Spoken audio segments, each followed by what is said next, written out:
मेरा नाम मुकेश, पत्नी का नाम उर्मिला, गांव सिकंदरपुर, जिला भिवानी, हरियाणा से आए हैं। कहीं बैठे हो तो हाथ हिला सकते हैं। भिवानी हरियाणा से है, नाम मुकेश, पत्नी कहाँ है? अच्छा ठीक है, हाथ हिला देगा। बधाई आपको बहुत बहुत। भिवानी हरियाणा से आए हैं। हमारे पास में एक चाची जी रहती हैं, वो आपकी फ़ोन पर कथा सुनती हैं। आपकी कथा फ़ोन पर सुनती थी, उनसे हमने भी कथा सुनना सीखा।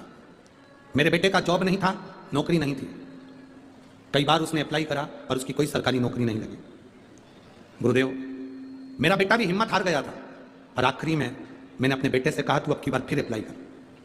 उसने एयरफोर्स के लिए तैयारी करी और बाबा की कृपा से उसका एक इंटरव्यू निकल गया, पर मेडिकल में थोड़ी सी त्रुटि उसके साथ में थी। पर बाबा तो बाबा है गुरुदेव। मैंने अपने बेटे से 1 लोटा जल चढ़वाना प्रारंभ करा।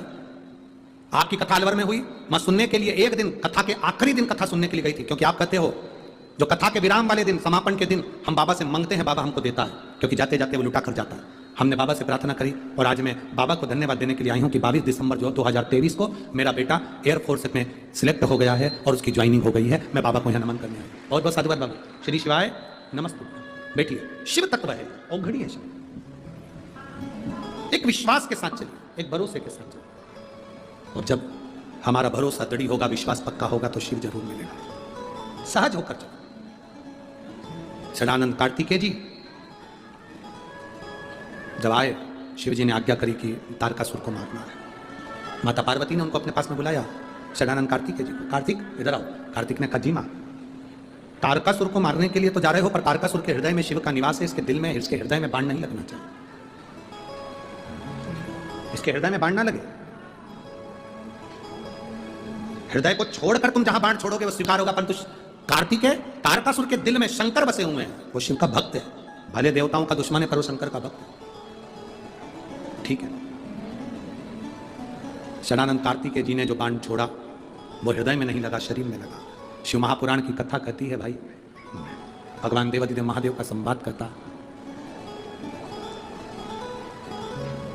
जो शंकर भगवान के मंदिर में जाकर बेलपत्र को रखने के बाद 1 लोटा जल समर्पित करता है। कब? किसके बाद? जम के बोलो जरा। बेलपत्र रखने के बाद। बेलपत्र को रखने के बाद जो 1 लोटा जल समर्पित करता है, और उस जल को जब वो पीता है तो उसके हृदय में कहीं पर भी ब्लॉकेज होते हैं या उसकी नाड़ियां चौक हो जाती हैं या नसें चौक हो जाती है, तो वो पूरी नाड़ियां उसकी खुल जाती है उस जल का पान करके। एक पत्र है।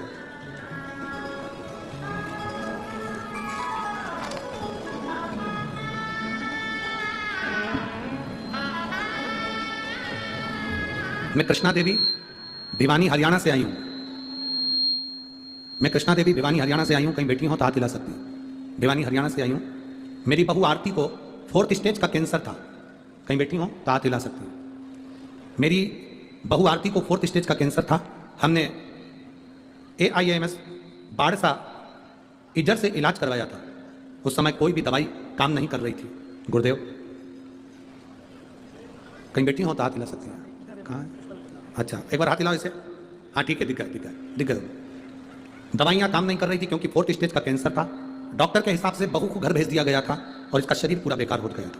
मेरी ननद टीवी पर आपकी कथा सुनती थी। उसने एक बार हमसे जब स्वास्थ्य पूछा तो हमने उनसे पूछा क्या करें, तो उसने एक ही बात कही कि प्रदीप मिश्रा जी कथा करते हैं टीवी पर, आप सुना करो, और उस कथा में वो जो शिवजी पे जल चढ़ाने का तरीका बताते हैं, उस जल को एक बार पीना चालू करो। हम बेलपत्र पहले बाद में चढ़ाते थे, पहले जल चढ़ाकर बेलपत्र चढ़ाया करते थे, पर रोग मुक्ति के लिए जैसे आपने बेलपत्र चढ़ाने के बाद जल चढ़ाने का वर्णन करा, वो हमने करना प्रारंभ करा। और बाबा का मैं क्या गुणगान करूं गुरुदेव। मेरी बहू के 5 से 6 बार जांच करवा ली और बाबा की कृपा से मेरी बहू को कैंसर पूरी तरह से समाप्त हो चुका है। मैं बाबा को यहाँ नमन करने के लिए आई। बिल्कुल रिपोर्ट नॉर्मल आ गई है और कैंसर पूर्ण तरह से वो समाप्त बता दिया गया है। जो 4th स्टेज का कैंसर था उसमें पूर्ण तरह से आराम है। एक बार दोनों हाथ वापिस हिला दो मां। श्री शिवाय नमस्तुभ्यम। बहू आई है क्या साथ में? आई है, ठीक है। ऐसे हाथ हिला दो बाबू। एक बेलपत्र ले जाना आप, ठीक है। अभी भीड़ ज्यादा है पर जब भी जाएंगे मैं दे जाऊंगा, आप ले लीजिएगा, ठीक है। श्री शिवाय नमस्तुभ्यम। 4th स्टेज के कैंसर के लिए डॉक्टर ने घर भेज दिया था और कहा था यह कैंसर ठीक नहीं होगा, पर बाबा की कृपा सारी समस्या का हल एक शिव तत्व। बैठिए बहन, शिव तत्व। आप शिव की जितनी भक्ति करें वो आपके जीवन का एक आनंद प्रदान करें।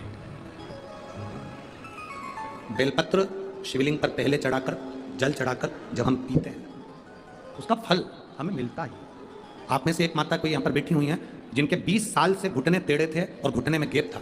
20 साल से यहाँ बैठी है कोई, वो पत्र ढूंढना पड़ेगा। 20 साल से तकलीफ में थी वो, घुटने में गैप था, घुटने टेढ़े हो गए थे और नीचे नहीं बैठ सकती थी। 20 साल से तकलीफ में थी। उसने लिखा कि शिवरात्रि वाले दिन रात्रि को 12 बजे वाला जो बेलपत्र खाने का आपने बताया था, उससे मेरे घुटने ठीक हो गए, मेरी सारी दवाइयाँ छूट गई, मैं बाबा को यहाँ प्रणाम करने के लिए आई। कहीं बैठी हो वो तो हाथ हिला सकती है जहाँ बैठी, और पत्र ढूंढना पड़ेगा, नाम निकालना पड़ेगा, वो निकाल सकते। शिव तत्व है, वो घड़ी है शिव। आप जब भरोसा कर भगवान शिव का, तो यहाँ माता पार्वती जी कार्तिकेय से कर रही हैं कि बाण तो छोड़ना पर हृदय में ना लगे, इसका स्मरण रखना। बाण छोड़ो, हृदय में ना लगना चाहिए। बाबा ने बाण तो छोड़ा, शरीर में लगा पर हृदय में नहीं लगा।